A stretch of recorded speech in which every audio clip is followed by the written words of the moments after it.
Gracias por continuar junto a nosotros en la primera emisión de Informa TVX. Nos encontramos ya en el segmento de entrevista, miércoles 20 de septiembre, como lo he anticipado. El tema que vamos a desarrollar en los próximos minutos se titula La educación y la memoria para la justicia transicional. Y es un gusto para mí saludar a Georgina Hernández, directora del Museo de la Palabra y la Imagen, del MUPI, y Gonzalo Sánchez, director del Centro de Memoria Histórica de Colombia. Ambos bienvenidos. Bienvenida, Georgina. Gracias por estar con nosotros. Gracias, Carlos.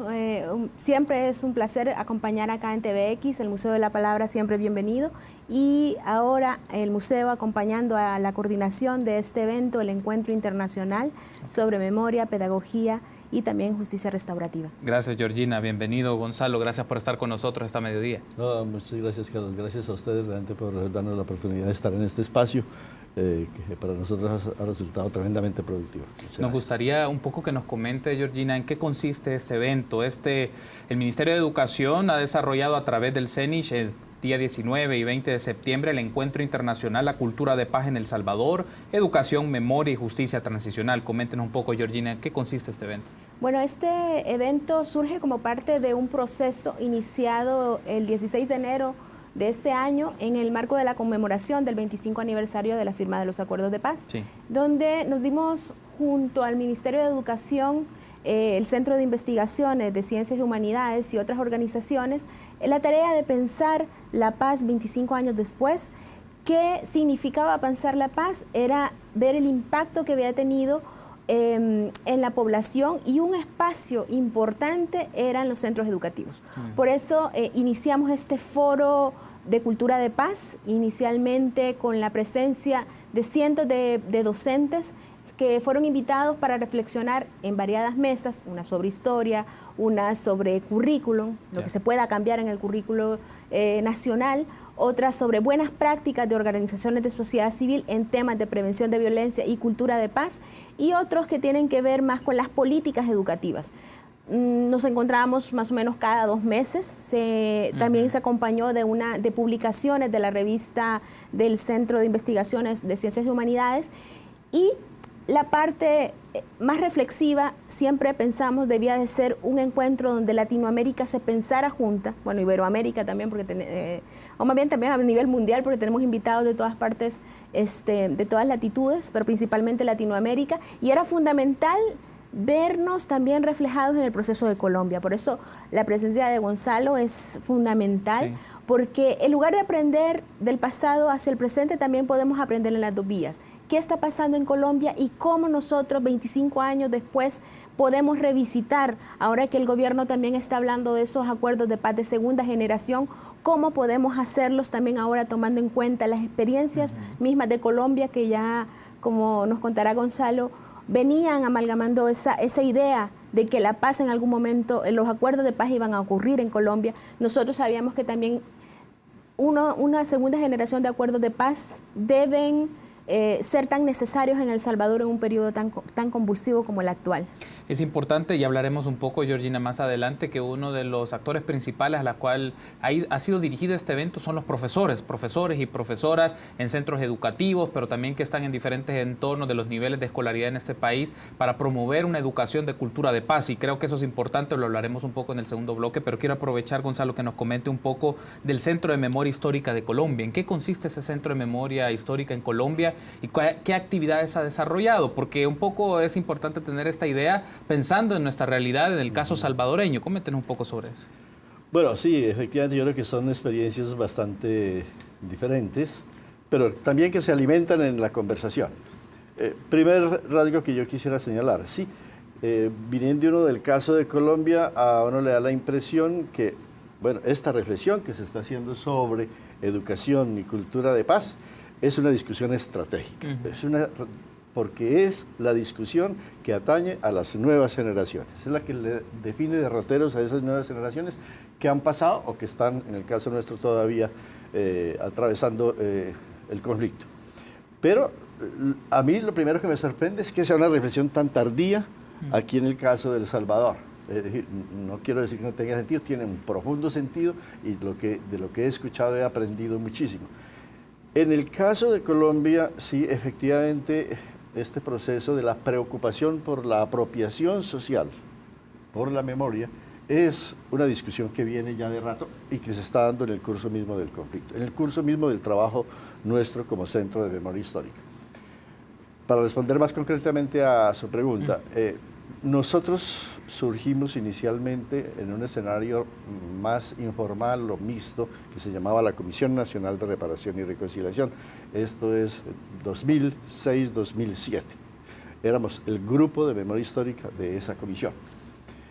Ese grupo trabajó como tal, como grupo, un grupo básicamente de académicos muy reconocidos, con amplia experiencia en el mundo de los derechos humanos y también en la academia relacionada con la reflexión sobre el conflicto. Como ustedes saben, Colombia se distingue realmente por tener una muy amplia literatura y reflexión y producción sobre el tema de la violencia. Incluso hay un grupo al cual estuve yo asociado que se llamó los violentólogos. En Colombia era un poquito con cierta sorna, pero ese es el hecho. Ese grupo, digo, trabajó hasta el 2011. En el 2011 se produjo un hecho en términos institucionales definitivos para el proceso de paz en Colombia. Como se anunciaba precedentemente, nosotros que veníamos trabajando siempre en un horizonte de paz, decíamos, todo lo que estamos haciendo es en un horizonte de paz. No sabemos cuándo va a llegar esa paz, pero estamos preparando el terreno para la paz. O sea, sello distintivo del caso colombiano. Antes de que se firme un acuerdo de paz, estamos realizando tareas que normalmente son posteriores a unos acuerdos de paz. Los acuerdos sobre comisión de la verdad, sobre las tareas de esclarecimiento, etc. Bueno, 2011 entonces se expide una ley que se llama la Ley de Víctimas y Restitución de Tierras. En el marco de esa ley hay 3 instituciones fundamentales entonces. La primera es la que se llama la Unidad de Víctimas, que tiene por función atender la inmensísima tarea de procesos de reparación. Procesos de reparación que, como ustedes podrán imaginar, en el caso de Colombia, desbordan toda la imaginación, porque el universo de nuestras víctimas gira alrededor de 7 u 8 millones de personas. Entonces, es una tarea de largo plazo.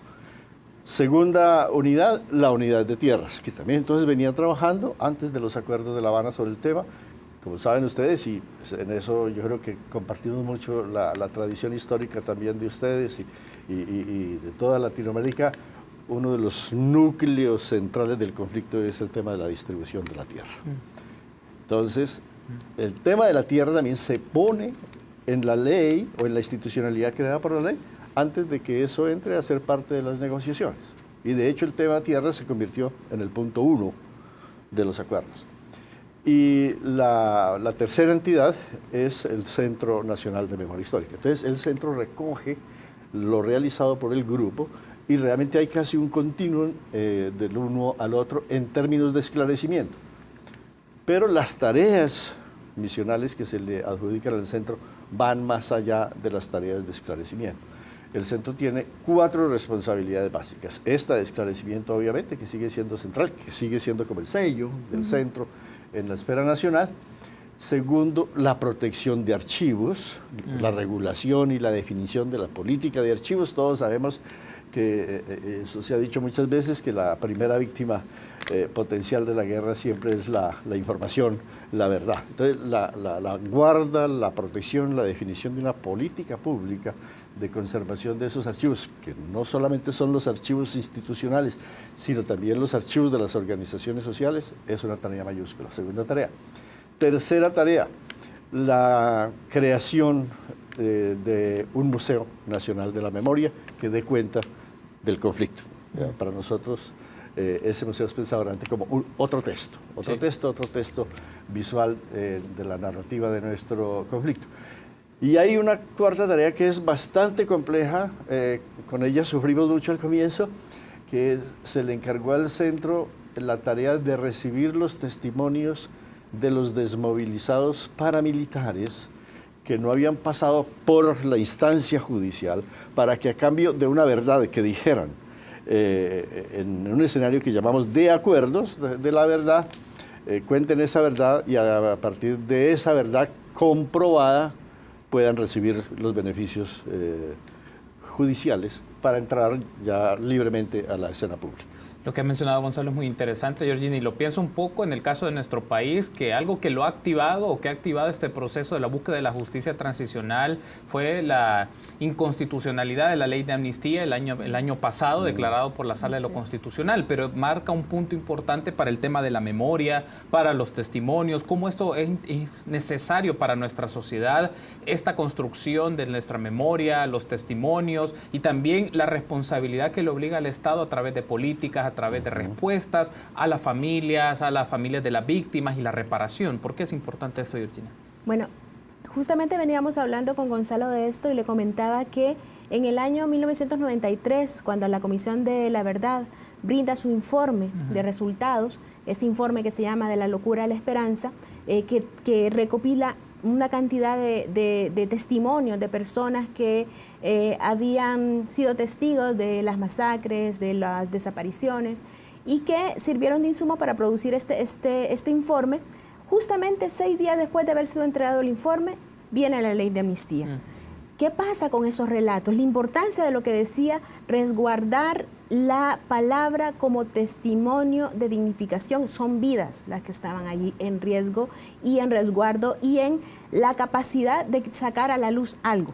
No es un testimonio, no se puede dar de manera tan libre, tiene que pasar por un proceso de confianza. Y eso creo que ocurrió justamente entre el año 92 al 93, que fue muy bien ganada esa confianza por parte de quienes hicieron el informe de la comisión, quienes conformaron la comisión. Y sí, faltó legitimar la Asamblea Legislativa, los firmantes de los acuerdos de paz, legitimar con mayor fuerza ese informe. Si recordarán, no hubo un conocimiento en el sistema educativo del informe de la Comisión de la Verdad.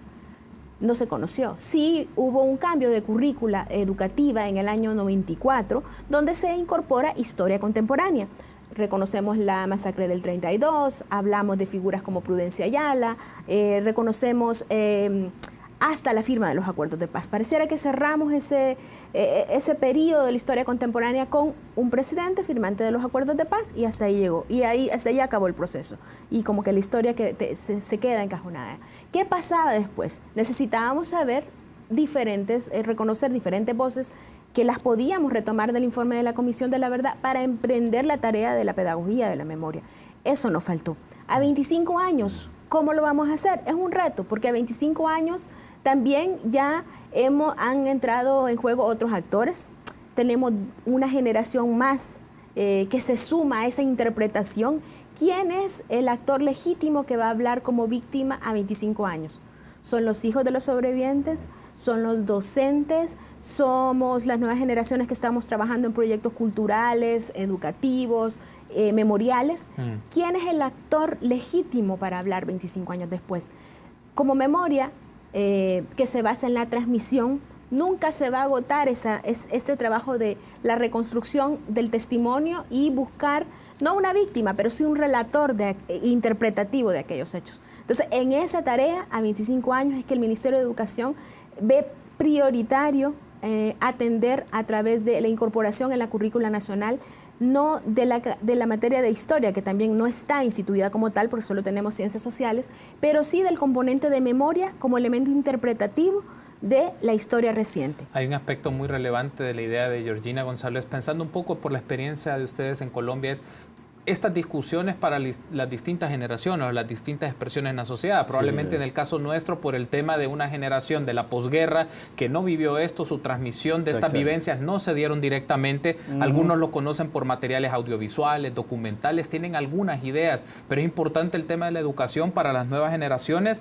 pensando en un aspecto, los testimonios y algo que me llama mucho la atención, los museos, porque son una expresión a través de otras piezas, a través de imágenes, a través de cosas que retratan a la gente algo que ha ocurrido y lo que queremos es evitar que esto vuelva a pasar, Gonzalo. Claro, sí. Bueno, en relación con lo que dice Georgina, lo primero a subrayar y para conectar con tu pregunta es lo siguiente, que para nosotros no hay interregnos en este proceso de la violencia. Digamos, yo nací en el periodo de la violencia de los años 50 y para mí de alguna manera la violencia ha sido un continuo hasta el día de hoy. Por eso yo no puedo dormir tranquilo hasta que se firme el último de los acuerdos con la última de las guerrillas en Colombia.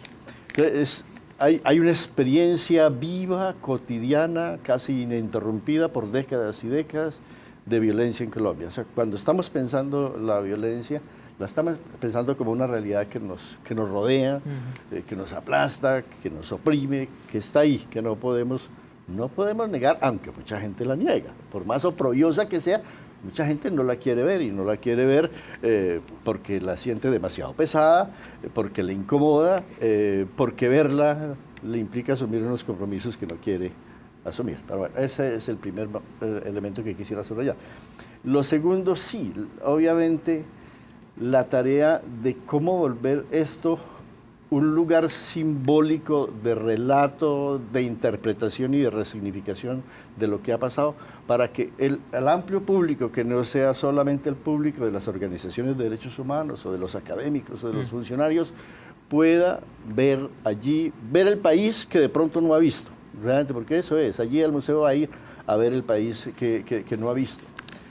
Y esa discusión de cómo construir ese país que no todos hemos visto, obviamente es una discusión extremadamente compleja, porque cuando se entra en un proceso de negociación e incluso una tarea como la misma tarea de la construcción del museo entra en la conversación cotidiana con las organizaciones sociales y con las víctimas, todos tenemos expectativas distintas y todos queremos que nuestra palabra sea la palabra central en ese lugar sagrado que va a ser el museo. Entonces, en una situación tan complicada como la de Colombia que hay hoy, que todos ya quieren tener su palabra, incluso los que han sido vistos o son vistos por la sociedad como perpetradores, como responsables de la misma violencia. Entonces, no es solamente un lugar para las víctimas, en principio debería ser y está pensado dentro de la estructura de la ley para las víctimas.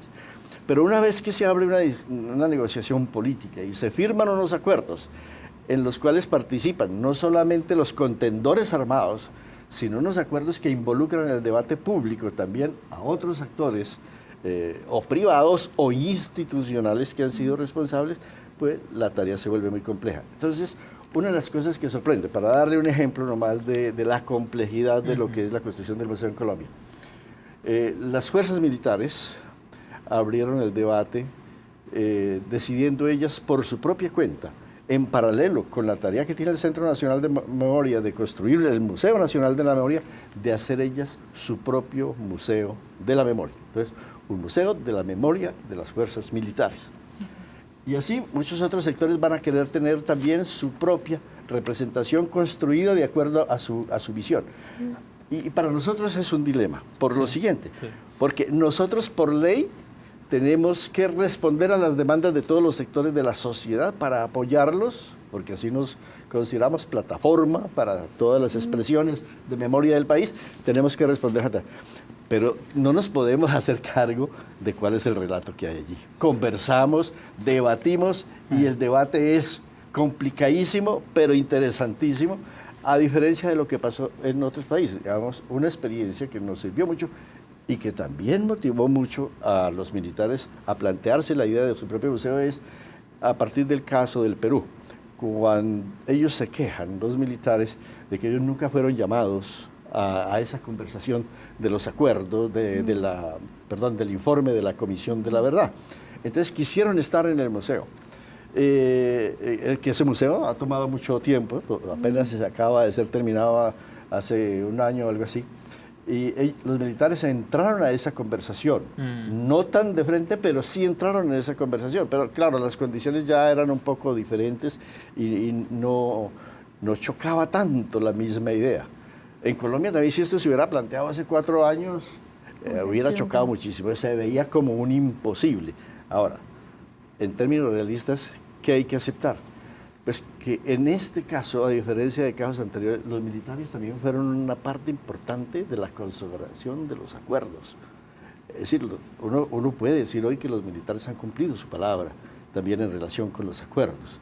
Entonces no se los puede tratar como agentes externos a los acuerdos ni tampoco al relato. Ahora, otro modo de ver el tema en esa discusión, que para nosotros fue lo más interesante. Es decir, mire, los militares en la guerra están con 2 presencias diferenciadas. Una, ustedes son combatientes, son actores estatales, tienen unas responsabilidades estatales y como eso, sus acciones se rigen por el derecho internacional humanitario. Ustedes violan o no violan las leyes de la guerra, se someten. Pero lo segundo, ustedes también tienen víctimas. Entonces, tienen víctimas de la guerra. ¿Cuál es el ejemplo más protuberante por donde ellos pueden entrar como víctimas? A través del tema de las minas antipersonal. Entonces, esa fue la discusión que nos permitió establecer esa convención. Hicimos un informe con las víctimas afectadas directas de los militares de minas antipersonal. Tenemos que hacer una pausa, Gonzalo y Georgina, pero al regresar es que es muy interesante esta discusión por la construcción del relato, quienes participan en el relato, pero también el país tiene un debate en el caso salvadoreño de justicia transicional, porque ahora hay instancias ante la Comisión Interamericana de Derechos Humanos que se exponen los casos, y claro, algunos buscan también la legitimidad de sus acciones en el marco de un contexto histórico, pero creo que esto es importante hacerlo, pero tenemos que hacer antes una pausa. Volvemos en minutos.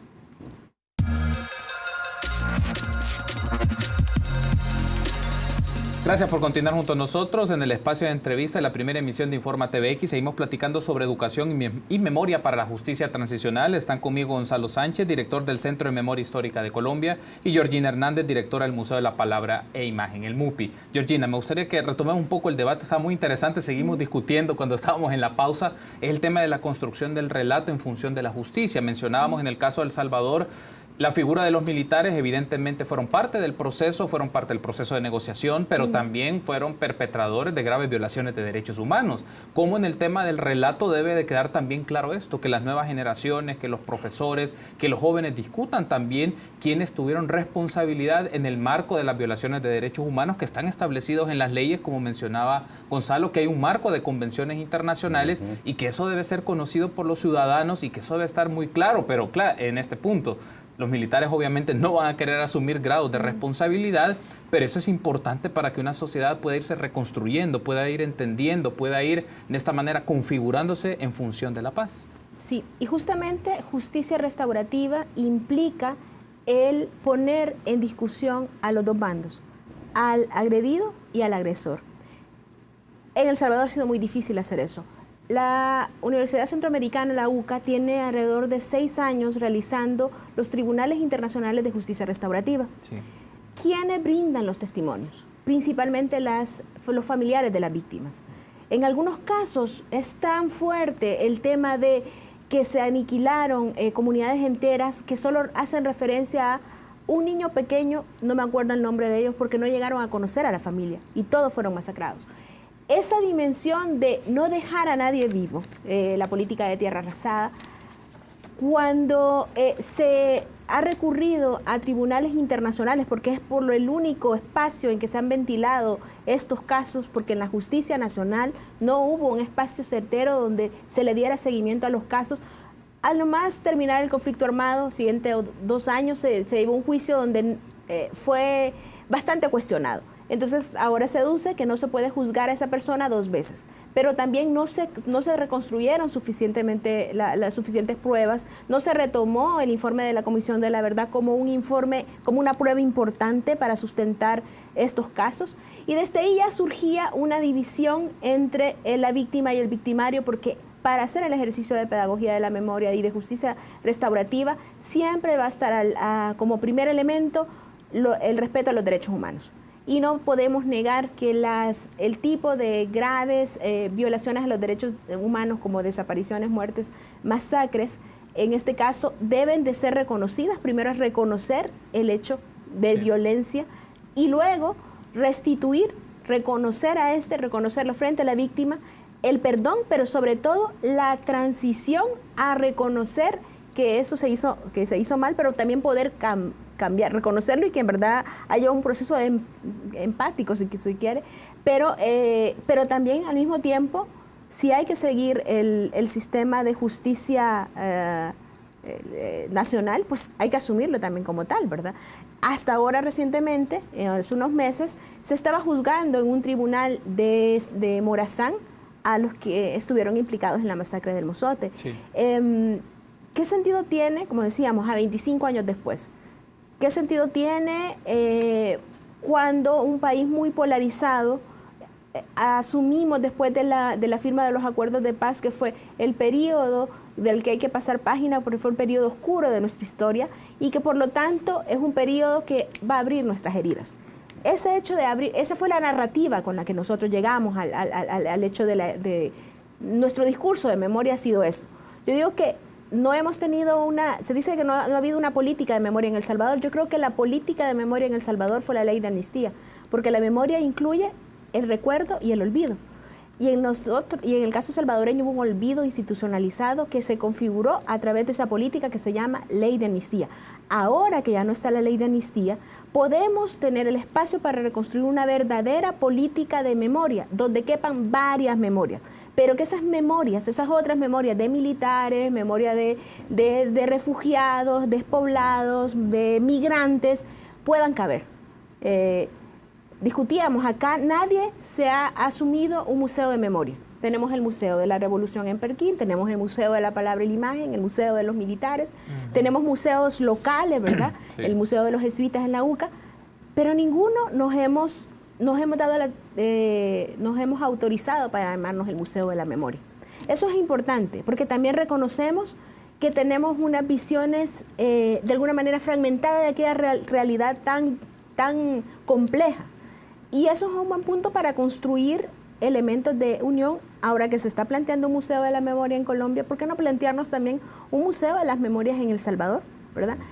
A 25 años, así como ahora se está replanteando los acuerdos de segunda generación, ¿necesitaremos un Museo de Memoria en El Salvador? ¿Qué debe contener un Museo de la Memoria? ¿Con qué otras realidades debe de dialogar? Llámese Colombia, llámese al vecino Guatemala. Sí. ¿Qué sentido tiene entonces un proceso de memoria cuando ahora estamos viviendo un periodo donde se está diciendo que la violencia es la constante? ¿Qué aprendimos? ¿Qué no aprendimos? Creo que hay que entender que está bien la presencia del conflicto, pero no de la violencia como forma para resolver los conflictos. Hay un aspecto que quiero aprovechar, Gonzalo, y me llamaba la atención esto, ¿no? Tomando un poco la experiencia colombiana y tomando en caso la responsabilidad que tiene el actor estatal, que tiene el gobierno en esto, ¿cómo se puede analizar las responsabilidades del gobierno en tareas bastante complejas? Porque mencionarlo, es una tarea compleja buscar los puntos de encuentro, de acercamiento entre víctimas y victimarios, que no resulta nada fácil, porque todavía hay apego, hay arraigos, hay odio, hay muchas sensaciones respecto a lo que ocurrieron en los conflictos y lo que desembocó en violencia, en masacres, en asesinatos, pero por otro lado también la obligación del Estado para una reparación integral. En el caso nuestro, en el caso salvadoreño, hay un debate de una propuesta de ley de reparación integral para las víctimas y en paralelo pues el cumplimiento de la sentencia de inconstitucionalidad de la ley de amnistía. Pero lo pienso un poco por su experiencia, Gonzalo. Los actos del Estado en función de la reparación integral, pero a la vez de buscar puntos de encuentro, de mediación, por lo menos entre víctimas y victimarios, no resulta una tarea sencilla, pero eso requiere financiamiento, requiere trabajo, requiere instituciones. ¿Cómo podemos ver eso? Y requiere política. Muy fuerte. No, yo creo que planteas un tema muy nuclear del conflicto y del proceso de solución y de negociación. Porque mira la secuencia de lo que ha pasado en Colombia. Lo primero fue, por las instancias gubernamentales, negar la existencia misma del conflicto. Yo decía ayer en el evento, imagínense ustedes un país que tiene 6 millones o 7 millones de desplazados, 70.000 desaparecidos más que todos los de América del Sur, sumados 35.000 secuestrados, no sé, millones de exilados, etcétera. ¿Cómo así que no hay conflicto y que no hay guerra en este país? Bueno, entonces, volvemos a la primera pregunta suya. El primer reflejo estatal, institucional, gubernamental de muchos sectores de élite es negar que eso exista. Bueno, y una vez que se acepte, como lo hizo el presidente Santos al instaurar la misma ley de víctimas, la ley de víctimas es el reconocimiento explícito de que hay conflicto y que hay unos efectos sobre una gente que se llaman víctimas a las cuales hay que reparar, a las cuales hay que responderles esclareciendo, etcétera, etcétera. Entonces, una vez que se hace ese reconocimiento, ahí no ha terminado todo. Digamos, ¿cuáles son los mecanismos también para la indicación precisa de la distribución de responsabilidad? Porque es que en el caso de Colombia, como es una guerra tan cruzada, entonces tienden a veces a borrarse las fronteras. Pero el esfuerzo que nosotros hemos hecho es de diferenciación y una diferenciación que estamos haciendo muy responsablemente en el conteo uno a uno de las víctimas atribuibles a cada cual. Cuando nosotros produjimos el informe Basta Ya, 2013, que se le entregó al presidente de la República, teníamos ahí unas cifras que aventurábamos de distribución de responsabilidades. Obviamente, el mayor responsable eran los paramilitares, luego venía la guerrilla, pero también estaba el Estado. Los agentes del Estado y el Estado se preocuparon muchísimo con esas cifras que en esa instancia eran significativas, pero no tan altas. Se preocuparon muchísimo. Resulta que nosotros hemos seguido trabajando con esas cifras, montamos un observatorio y hoy tenemos cifras actualizadas. Mire usted lo que significa también ya comenzar a hacer memoria en el proceso ya de negociación en marcha. 2013, estábamos en plenas negociaciones con el FARC. La cifra que nosotros dimos en ese momento fue 220.000 muertos. En este momento, de 2013 acá, podemos decir, los muertos de la violencia en Colombia son, de esta nueva violencia, son 270.000. Pero de los desaparecidos, la cifra que teníamos era 25.000. Y ahora tenemos 70.000. En esas cifras sube tremendamente la responsabilidad de los agentes del Estado. Entonces, imagínense la reacción que va a haber ahora, perdón, cuando hagamos pública esas nuevas cifras que son resultado ya de la apertura de los espacios para seguir trabajando estas cifras. Entonces, sí, las tareas que se vienen de aceptación de responsabilidades no son nada fácil. Y esto que estamos diciendo para el Estado de no aceptación de responsabilidades también vale para la contraparte de la insurgencia. Sí. Cuando las FARC se sentaron a la mesa, no aceptaban que habían víctimas. Para ellas ese lenguaje de víctimas de la guerra no cabía. Nosotros somos combatientes legítimos, rebeldes legítimos. Esa palabrita víctimas a ellos les sonaba rarísima e hicieron un poco de mofa cuando se les hicieron las primeras preguntas. El proceso transformó a los actores. Entonces eso es lo interesante, que el proceso de negociación transformó a los actores. Para ser efectiva la negociación, ambos tuvieron que aceptar públicamente, tenemos nuestra propia responsabilidad. Entonces creo que es una ganancia tremenda del proceso, que las FARC digan, vamos a responder por nuestras propias víctimas, que hayan ido a los lugares emblemáticos en donde ellos realizaron masacres que impactaron terriblemente en la opinión pública, como la masacre de Bojayá, que fue una masacre sobre la población más débil de los débiles, una población afro, por allá en el Pacífico, lejísimos, aislada, en una capilla, entonces en un lugar sagrado, donde lanzan unas pipetas, artefactos pues, prohibidos por las normas de la guerra, y bueno, producen esa enorme masacre. Bueno, en el proceso mismo de negociación, antes de que se terminen los acuerdos, ya se había generado una conversación con esas víctimas para ir ellos allá. Yo tuve la oportunidad de asistir a ese evento en donde ellos fueron a pedir perdón a estas víctimas. Yo no tengo tiempo obviamente para narrar cómo fue ese proceso, que fue un proceso muy largo, pero el hecho significativo es que llegaron a aceptar esa responsabilidad.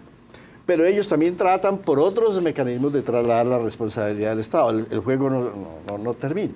Uno de los componentes de los acuerdos de paz fue la creación de una comisión de memoria histórica.